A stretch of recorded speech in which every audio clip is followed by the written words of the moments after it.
Untuk mengetahui penanganan kasus uang palsu yang melibatkan Kepala Perpustakaan UIN Makassar, kita langsung bergabung dengan jurnalis Kompas TV Linda Wirawan di Goa, Sulawesi Selatan.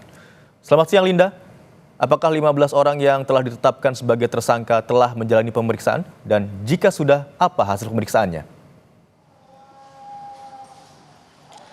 Baik, selamat siang Imron dan juga saudara. Dari 15 tersangka yang sudah dilakukan penahanan, 5 orang yang sebelumnya dalam perjalanan dari Kabupaten Mamuju dan 1 orang dari Kabupaten Wajo, Sulawesi Selatan, semuanya sudah tiba di Polres Goa. 9 orang sebelumnya sudah dilakukan pemeriksaan, sedangkan 6 orang yang berasal dari Mamuju dan juga dari Wajo saat ini sedang dalam proses pemeriksaan, saudara.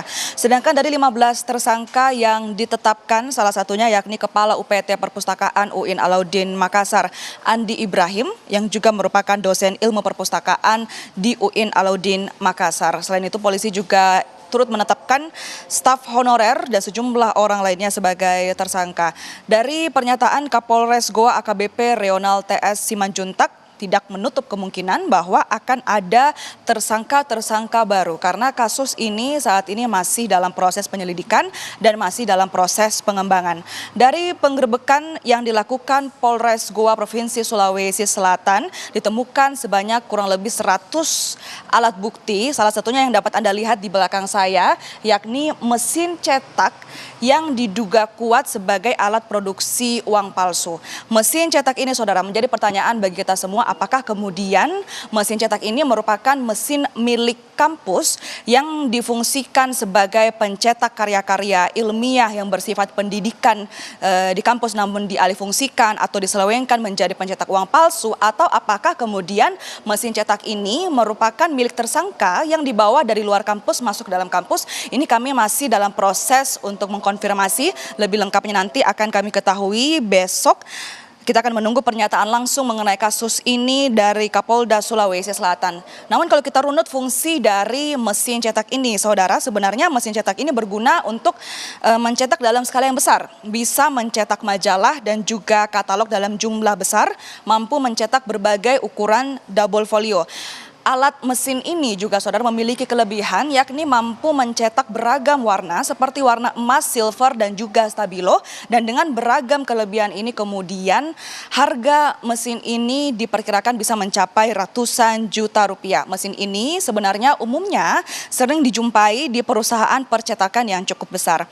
Polisi bahkan juga mengakui bahwa hasil cetakan uang palsu kali ini adalah yang tercanggih lantaran tidak mudah terdeteksi dan bisa memproduksi uang palsu dengan lembaran Rp100.000 emisi keluaran terbaru dalam jumlah banyak. Imron. Ya Linda, uang palsu yang dicetak kita tahu bersama jumlahnya cukup banyak begitu ya. Lalu berdasarkan hasil pemeriksaan sementara, uang palsu yang telah dicetak tersebut didistribusikan kemana saja, Linda?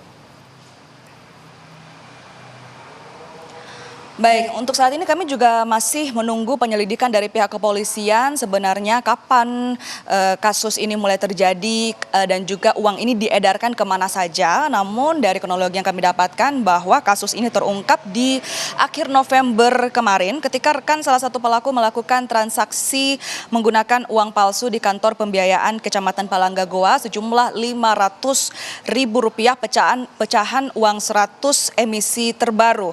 Setelah itu Polres Goa kemudian melakukan pengembangan dari kasus ini sampai melakukan penggerebekan, menemukan lokasi produksi uang palsu yang ternyata berada di dalam lingkungan kampus UIN Alauddin Makassar, tepatnya di dalam gedung perpustakaan. Dan selain mengamankan mesin cetak, Polres Goa juga mengamankan sebanyak 100 jenis barang bukti lainnya, diantaranya yaitu Rp446 juta uang palsu pecahan 100.000, buku rekening, kartu ATM dan KTP, alat potong, gabus putih untuk kedap suara.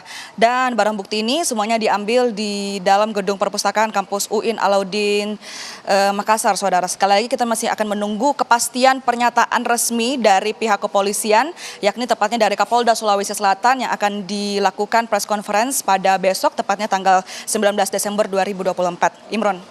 Baik, 15 orang telah ditetapkan sebagai tersangka dalam kasus peredaran uang palsu ini. 9 diantaranya telah selesai menjalani pemeriksaan, sementara 6 orang lainnya masih dalam proses pemeriksaan dan tidak memungkinkan akan ada tersangka baru dalam proses penyidikan. Terima kasih atas laporan Anda, jurnalis Kompas TV Linda Wirawan melaporkan dari Goa, Sulawesi Selatan.